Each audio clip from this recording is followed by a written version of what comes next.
Balikan mo ako. Ano? Naririnig mo ba sinasabi mo? Bakit? Takot ka na kaya ko gawin? Ano din yung kaya mong gawin? Yung deal mo o yung babalikan mo ako? Halatang desperado ka na talaga eh.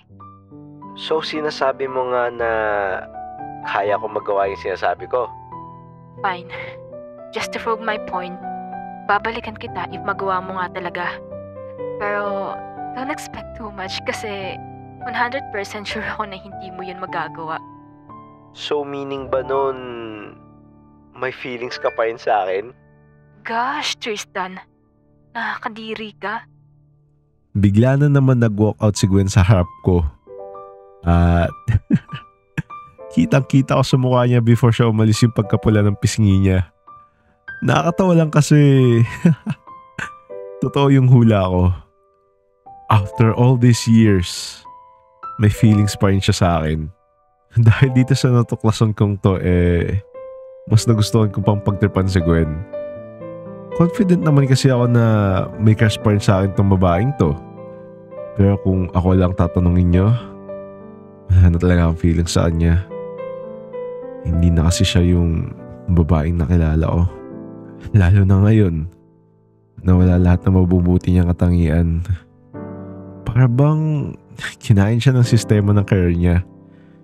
Pero anyways, pagka uwi ni Gwen nun umuwi din kagad ako sa bahay. Nag-commute lang pa uwi. How's your first day, son? It's good, Dad. I enjoyed naman. Nakita kita kanina sa hallway ah.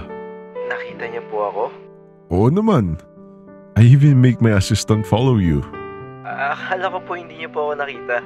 Oh, come on, son. Kahit mag-sombrero or yumuko ka pa habang papalapit sa akin, makikita at makikilala kita. Ay, bakit niyo po pala ako pinasundan? Just to make sure you're doing well. Also, nakita niya daw kanina na kilala mo pala yung regional manager natin sa building na yon. Opo. Kilala ko po siya dati. Friend?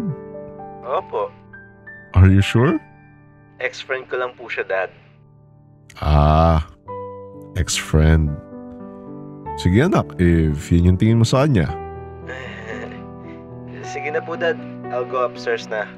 Medyo pagod na rin po kasi ako. Hindi ka nakakain? Nag-eat na po ako kanina sa 7-Eleven. May buffet tayo sa building ah. Hindi na booking ako, Dad. Sige anak. Keep doing what you're doing. Also son, I'm proud of you. Thanks, Dad. Ganyan talaga si Dad. Sa building namin kinakatakutan siya. Halos lahat niya ayaw siya makasalubong eh. Pero ito talaga yung ugali ni Dad kapag nakapag-usap kami. Kahit minsan lang. Gusto ko lang din kasing maging proud sila sa akin na hindi ako maasa sa kayamanan at pamana nila.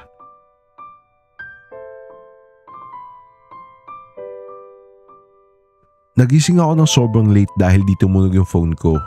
Kaya na-late ako. Habang tumatakbo ako papasok ng elevator nakita ko tong si Gwen sa elevator. Ano? Papasok ka ba? Pumasok pa rin ako ng elevator kahit di ako makita yung pagbumuka nitong babaeng to. Late ka, no? Obvious ba? Alam mo ba kapag nalilate ka sa trabaho mo, palayo ka ng palayo sa goal mo? Bakit naman? Obviously, tardiness yan. Hindi ka pwedeng ma-promote kapag late ka. Whatever, Gwen. Anong floor ka ba? Sa floor 30 ako. And to mind you, office ko nga pala yun nandun.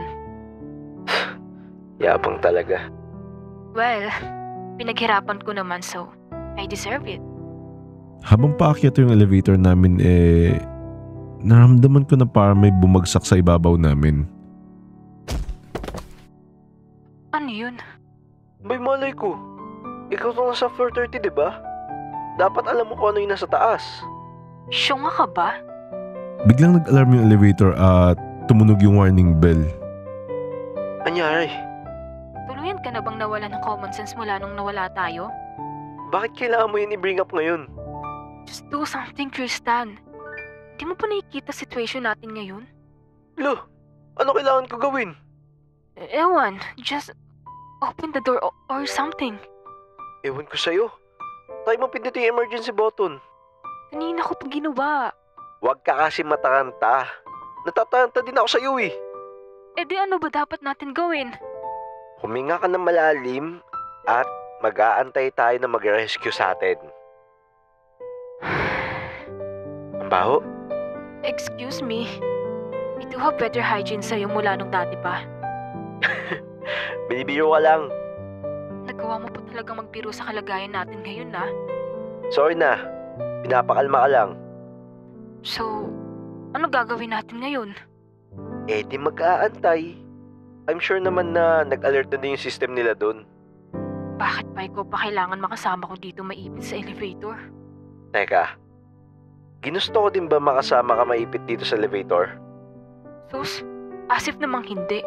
Ikaw tong gusto mong balikan kita eh. Gusto ko sana supalpalin siya nung sinabi niya sa akin yun eh. Muntik ko na nga sabihin na pinaglalaroan ko lang feelings mo eh. Kaso, focus tayo sa goal kaya di tayo papadala sa mga sasabihin nito. Sus, kunwari ka pa. Ikaw nga itong nag-walkout sa room nung sinabi ko wala pa ako nililigawan eh. Assuming ka talaga eh, no? Sabi ko nga sa'yo, need ko lang lumabas nun since nagiging unprofessional mga kasama ko. Sige na, sabi mo eh. Ilang oras ba tinatagal nito ang elevator na to before nila magawa? Huling may naipit dito dati, inabot sila ng 1 hour before maayos ulit. 1 hour? Seryoso? Bakit? May angal ka?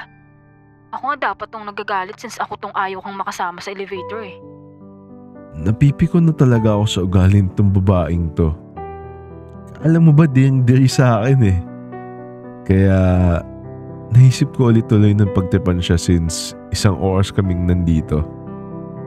Eh di, ibig sabihin may 1 oras tayo dito sa elevator para makapag-usap ulit. At ano naman pag-uusapan natin, Aber? Kung saan tayo nagkamali dati. Ha? Ang dapat natin pag-usapan, sino ang mali sa ating dalawa? Bakit? Sino nga ba? Sa point of view mo, sino ang mali? Sino pa ba? Eh di ikaw. Sure ka? Ako yung mali? Oo. Ikaw lang naman tong iniwan no para sa career mo, di ba? Career ko o para sa future sana natin? Biglang tumibok na mabilis yung puso ko nung sinabi niya yung future sana namin. Medyo parang may na-feel akong kakaiba. Pero hindi yan. Alam ko sa sarili ko na wala na talaga akong feeling sa kanya. Ilang taon na rin kaya yun? Ay wait. May mas maganda akong tanong. Ano yun? May feelings ka pa ba para sa akin?